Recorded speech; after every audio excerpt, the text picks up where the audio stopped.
thing I've noticed is that there's certain guns that when we have them in stock, they always seem to get more attention than other guns in the showcase, and one perfect example of that is the H&K MP7, which we're going to talk about this week. The MP7 was produced by H&K initially in 2001 to meet NATO requirements for a personal defense weapon, or PDW. It fires a 4.6 by 30 millimeter cartridge, which was also developed by H&K.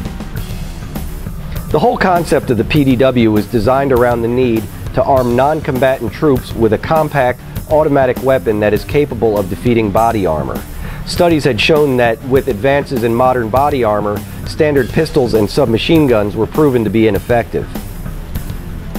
The MP7 was designed to meet NATO requirements for a PDW that were first published in 1989, and as an answer to competitor FN's 5.7 millimeter guns, such as the P90. The H&K MP7 is made by KWA under license for Umerics.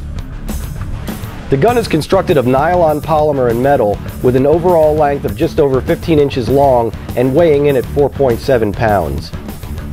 The 40-round magazine feeds the gun, which is a green gas blowback operation and gives you an average velocity of around 390 feet per second. One of the first things you're going to notice about this gun is that all of the controls are ambidextrous on it, so they're located on both sides of the gun, which is good news for you lefties that are out there. The magazine catch is located at the rear of the trigger guard, and it's a Walther style one which operates in a downward motion rather than a traditional mag catch that you press in, so you press this down in order to release the magazine. Something that I like about the gun is that the selector switch is located in pretty much the same location as most standard assault rifles, so you're not fumbling around for it in a tight situation. One thing that is unique about the gun is that the bolt catch release is located on the front of the trigger guard here, so you can release the bolt by pressing it in an upward fashion when you refresh your magazine. Something that's fairly unique about the MP7 is that it's designed to be used just as effectively as a pistol as it is as a submachine gun. And because of that, they give you two different sighting systems for use on it. Now, when you're using the gun as a traditional pistol, it gives you a standard rear notch and front post. If you want to use it as a submachine gun, you basically press the button here, which allows you to deploy the rear stock, and then you can simply flip up the sights, which turn it into a rear aperture, which is a peep sight, and a front post that are both adjustable for windage and elevation. One thing you probably noticed is that most submachine guns come with a vertical grip standard, and not everybody's a big fan of them. And the nice thing about the MP7 is it actually gives you a little bit of flexibility as to what you're going to do with the foregrip of the gun. You can either shoot it from the traditional kind of fashion like this, or you can fold down the forward grip and use it like a submachine gun, so you can fire it either way, whether you're a fan of the vertical grip or not.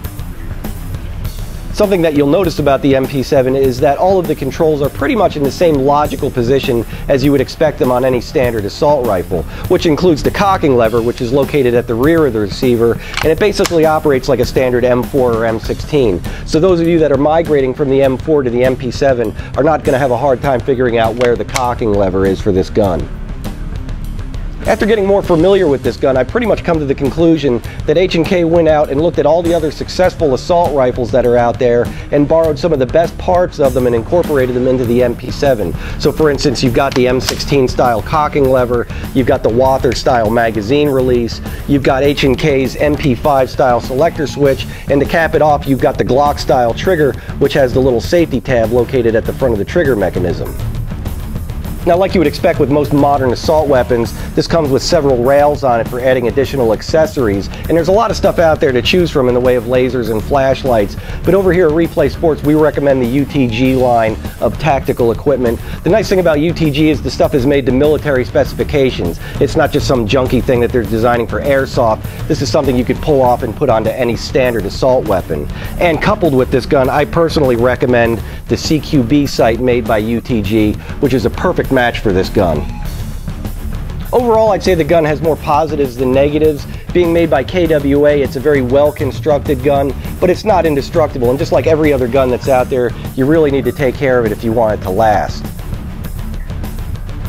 For the most part, I'd say this gun is designed with an eye towards the people that like the more realistic side of airsoft shooting, versus the kids that are out there that have the 10,000 round drum magazines and can shoot all day without having to reload. This has a 40 round magazine, so you're going to have to get used to doing magazine changes when you're out of ammunition.